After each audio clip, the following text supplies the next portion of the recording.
Organisée tous les 3 ans depuis mars 1977, où a été organisée sa toute première édition en Égypte, la 4e édition du sommet Afrique-Monde arabe s'est tenue ce mercredi 23 novembre à Malabo, en Guinée équatoriale. C'est pour prendre part à cette grande rencontre qui réunit les États de la Ligue arabe et les États de l'Union africaine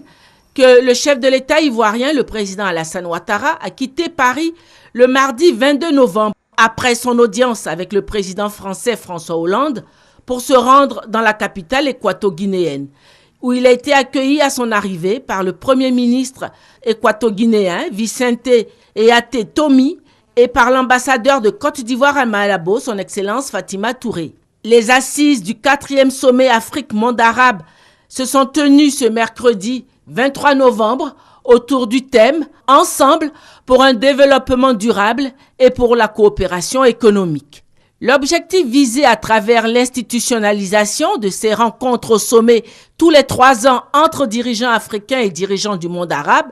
est le renforcement de la coopération entre ces deux entités et partant le renforcement de la coopération sud-sud.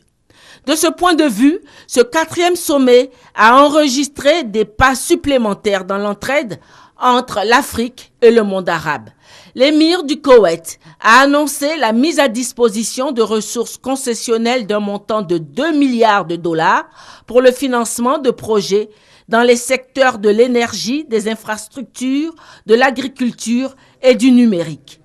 Le chef de l'État ivoirien, le président Alassane Ouattara, est intervenu au cours de la rencontre pour présenter la situation économique favorable de son pays, la Côte d'Ivoire, marquée par une croissance économique de 9%, et a appelé les opérateurs économiques arabes à venir investir en Côte d'Ivoire. Le président de la République a en outre informé les pays arabes de la candidature de la Côte d'Ivoire pour un siège de membre non permanent au Conseil de sécurité des Nations Unies pour la période 2018-2019